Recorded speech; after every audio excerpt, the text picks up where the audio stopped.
Shumica e sëmundjeve të brendshme të zorëve tona shkaktohet vetëm nga një molekull, e cila quhet lipopolisaharid. Janë dy ushqime ose produkte ushqimore të cilat nxisin prodhimin e kësaj molekule. Dhe dihet domosdoshmë që gama e sëmundjeve të zorëve është shumë e gjerë, me shenja të shumta dhe dhimbje dhe me probleme që njerëzit që i kanë e dinë se sa shumë e rëndë është në gjatë gjithë jetës së tyre.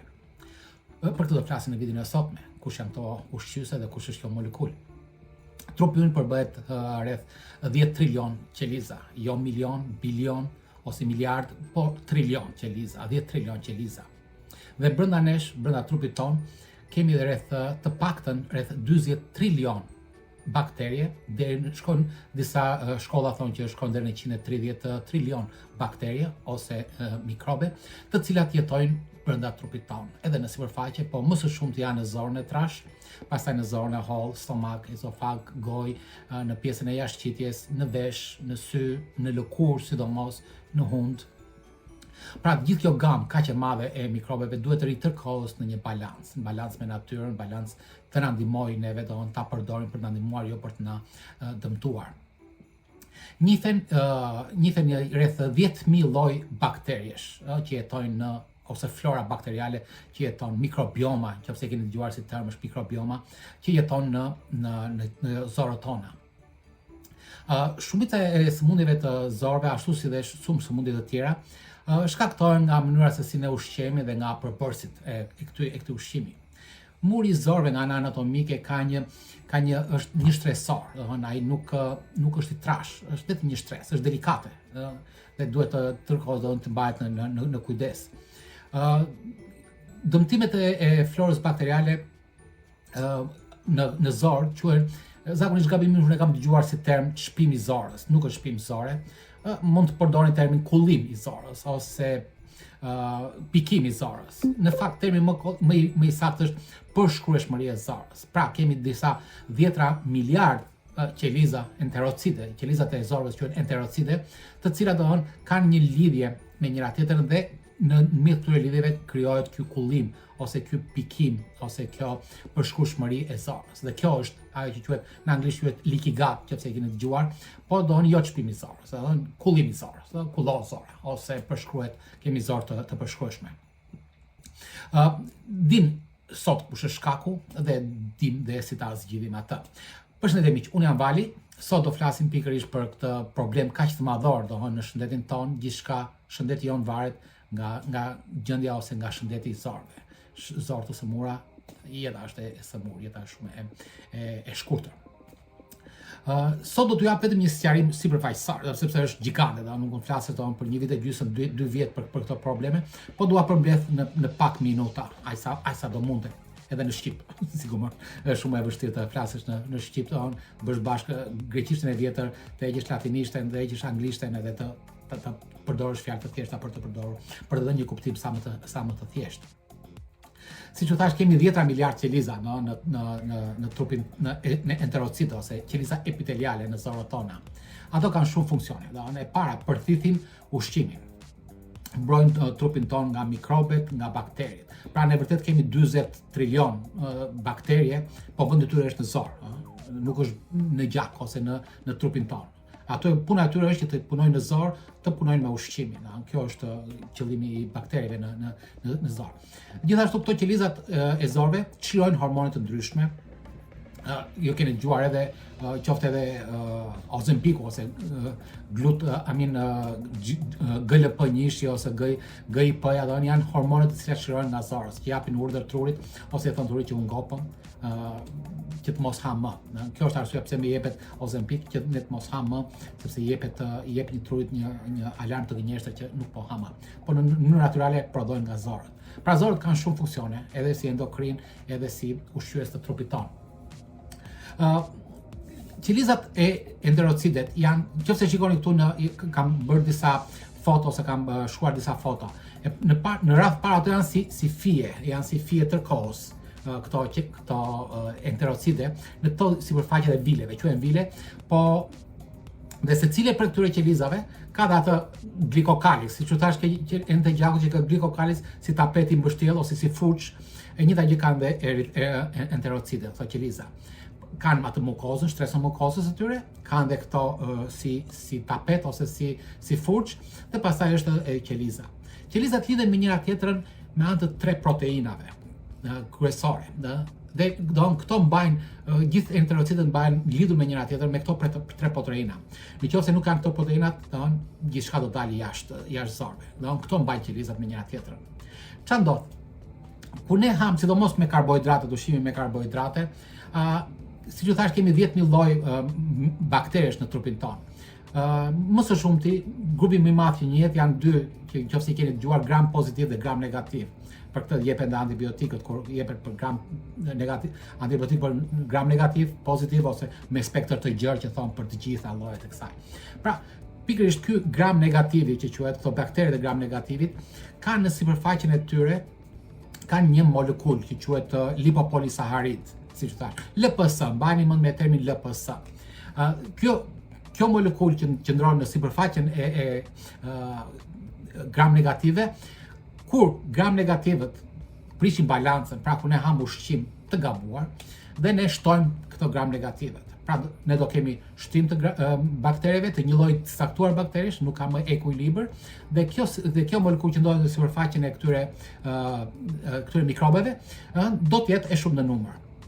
Bakteret kanë një jetëgjatësi 2-3 orë deri në 2 deri në 3 ditë maksimumi. Pra, kur ato ngordhin, gjithë kjo LPS, kjo molekull që ngelet, kjo është e dëmshme për lidhjen ndërmjet të 2 qelizave. Pra, nëse kjo LPS arritet në shumë në numër, atëherë ajo do dëmtoj njërin nga proteinat. Siç u thash, proteinat janë të lidhura me këto qelizat janë të lidhura me njëra tjetrën me anë të 3 proteinave. Kjo proteina që quhet zonulin dëmtohet nga LPS-ja, dhe çfarë bën? Duke u dëmtuar, ajo heq lidhjen, ajo shkëputet nga njëra tjetra. Dhe çfarë bën? Kemi një hapësirë. Zakonisht këto zonulina ose këto proteinat lejojnë vetëm çik ujë të kalojnë ose jone. Ndërkohë që kur ajo dëmtohet dhe kur ka shumë LPS me fjalë dëmtohet, atëherë kjo hapet dhe çfarë ndodh, aty në atë rast mund të kalojnë edhe kjo vetë LPS-ja kalon direkt në mbrapa qelizave, por aman edhe mikrobe të tjera, flora tjetër bakteriale, e lloje të ndryshme, mund do të kalojnë. Rreth 70% e sistemit tonë imunitar është e përqendruar pikërisht te zorët. Mbrapa këtyre qelizave, enterocideve, kemi plot makrofag, limfocide, gjithë gama e sistemit imunitar ndodhet aty. 70% e të gjithë sistemit tonë imunitar ndodhet pikërisht mbrapa enterocideve. Për këtë arsye, me fjalë, sepse aty janë mikrobet që mund të kalojnë në gjak dhe të na dëmtojnë neve. Pra, duke reaguar ose sistemi imunitar reagon sepse njeh LPS-n dhe çliron toksina ose citokina në gjithë trupin tonë dhe ne fillojmë të ndihemi keq. Kur numri këtyre LPS-ve është shumë i madh, bazë ushqimit që ne ham, atëherë ato mund të kalojnë në gjak. Pra, e kalojnë barierën ose një pjesë asgjësohen nga sistemi imunitar, një pjesë kalon sepse janë jashtëzakonisht shumë dhe kalojnë në gjak. Dhe duke kaluar në gjak, këto shkojnë nëpër qeliza kudo në trupin tonë, janë miliarda, siç u thash, janë miliarda për tyre, shkojnë në trupin tonë kudo në çdo lloj qelize dhe atje do nxisin një acid ylloror brenda qelizës, quhet ceramide ose ceramide, dhe e cila krijon insulin resistance. Pra, insulin resistance nuk shkaktohet jo vetëm nga ngrënia shumë e karbohidrateve direkt nga gjaku, por edhe ndërmjet prodhimit të këtyre LPS-ve ose lipopolisaharideve, të cilat japin insulin resistance. Po da insulin resistance do kemi ngrelje të sheqerit të lartë në gjak, truri do alarmohet, do shtoj insulinën, siç e thash, sa më shumë insulin, hiperinsulinemi, më shumë rezistencë, më shumë sheqer në gjak dhe do kemi ato problemet me diabetin, me hipertensionin e gjithë gama tjetër që ju kam shpjeguar, këtij sindromi metabolik. Kush është ky ushqim që shkakton ose që nxit prodhimin e madh të gram negative dhe të LPS-ve? 2 janë kryesorët ose 2 janë më të njohurit deri më sot të provuar. Është fruktoza dhe ushqimet që kanë shumë fruktozë, ju kam thënë janë frutat, mjalti, sheqernat, ëmbëlsirat, pijet e ëmbla, pijet me gaz. Dhe e dyta janë vajrat vegetale, ato që kanë omega 6. Sepse janë vajra farore, siç kam thënë, janë vajra helmuese totalisht të dëmshme për shëndetin tonë, duhet hequr totalisht nga qarkullimi dhe mos i përdorni për asnjë lloj gjëje. Këto japin një rritje të shumë fishuar, pra i rrisin në mënyrë të tmerrshme ose të menjëhershme gram negativ. Dhe sidomos dhe si lidhur do rrisin sasinë e LPS-s ose të lipopolisarideve, të cilat dëmtojnë proteinën, zonulinën dhe hapin portat e qelizave dhe pastaj do kjo përmbajtje e zorëve do dalin jashtë zorëve, do shkojnë në trup. Janë sa më e shpeshtë ose sa më kronike të jetë kjo avaz, ose nëse dieta jonë është e shpeshtë me fruta, lëngje frutash e gjitha këto të tjera që ju përmenda më sipër, dhe sidomos me vajra vegetale, ushqimi, gatimi, mos harroni buka që ham, byreku që blejnë në mëngjes, patatet që skuqen diku jashtë, me fjalë gjithçka bëhet me vajra vegetale. Është shumë sasi ne na duhet vajra vegetale, jo vajra vegetale, omega 6 na duhet, acidi linoleik, na duhet në raport me omega 3. Omega 3 është ajo që merrni në farmaci si suplement, zakonisht merret nga peshku, po raportin me omega 6 dhe omega 3 ne duam ta kemi 1 ose 2:1 maksimumi me omega 6.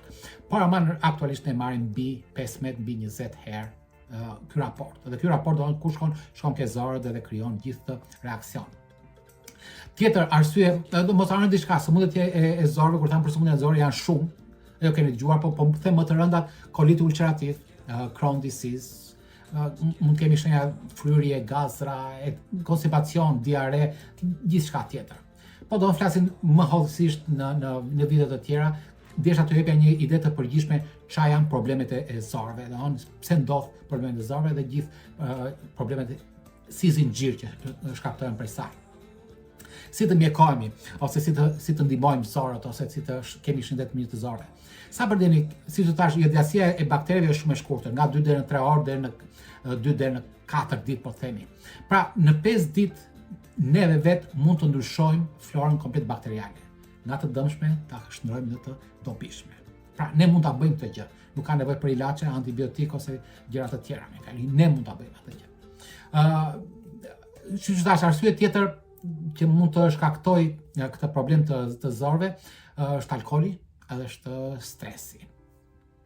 Po karbohidratet në përgjithësi të gjitha do të stimulojnë florën gram negative dhe LPS. Disa nga rekomandimet që unë do ju jap e para, siç e thash, jo më fruta, jo alkool, vajra vegetale të hiqen në mënyrë 100%, nëse jo keni probleme me zorë, sëmundje të zorëve, të diagnostikuara. Në çfarëdo lloj vështirësie që jeni, në çfarëdo lloj rëndimi që jeni, në çfarëdo lloj stadi që jeni në sëmundjet e zorëve, hiqni këto të treja të parë të fare, fillimisht. Nëse hani shumë karbohidrate, bukë, patate, makarona, oriz, shoqëroni me më shumë perime, sallat, gjithçka tjetër. Unë nuk është se u rekomandoj, po nëse ju hani karbohidrate, shtoni fibrat. Nëse uli karbohidratet, ulni fibrat. Kjo është qëllimi ose arsyeja pse përdoren fibrat. Në këtë rast, për të ulur atë spike-un ose nxitjen e insulinës në zorë, një, dhe e dyta për të prodhuar ca acide ylërore të shkurta për të furnizuar dhe për të ndihmuar zorët. E dyta, uthulla është provuar, holloni një luk, si ju kam thënë, një luk çaj, holloni në një bidon ujë. Dhe është provuar që shëron ose që ndihmon në rilidhjen e këtyre, siç u thash, nëse është dëmtuar, uthulla ndihmon që të ribashkohet. Pse? Se uthulla është acid yndyror. Uthulla është acid i shkurtër yndyror. Çdo acid, edhe ketoni, siç u thash, është acid i shkurtër yndyror. Të gjitha këto janë jashtëzakonisht të nevojshme dhe ndihmuese për çdo lloj qelizë në trupin tonë. Në rastin konkret, flasim për enterocidet, dhe aty do ndihmojë që s'kemë të. Ketonet, siç u thash, si uthulla, acid yndyror të shkurtër, dhe janë dhe ketonet. Dhe ketonet, që të marrin ketonet, siç kam thënë, përdorni fastin të gjatë, mbi 18, 24, 36 orë. Mund t'i bleni nga jashtë, nuk u rekomandoj t'i bleni nga jashtë, por me anë të kësaj. E dyta, kur mund të krijoni ketone, është vetëm kur bëni shumë pak ose as pak karbohidrate dhe atë dietën keto ose carnivore. Po shumë pak karbohidrate dhe shumë yndyrna. Jo shumë proteina, shumë yndyrna. Pra, sasia që gjen nga sheqerna duhet të kompensohet me yndyrna. Proteina duhet të qëndrohet përsëri në mes, po prap në mënyrë të moderuar ose pak fare.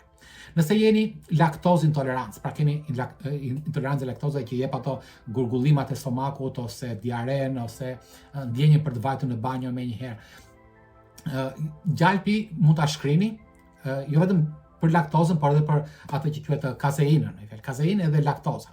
Po ta shkrini gjalpin ose edhe djamin dhe pastaj ta hani të shkrir, pasi është të shkrir, nuk keni më laktozë, nuk keni më kaseinë. Pra mund të merrni gjithë vitaminat, gjithë përbërësit që ju duhen, yndyrën që ju duhet dhe nuk do keni laktozë, nuk do keni intolerancë ndaj kësaj gjëje.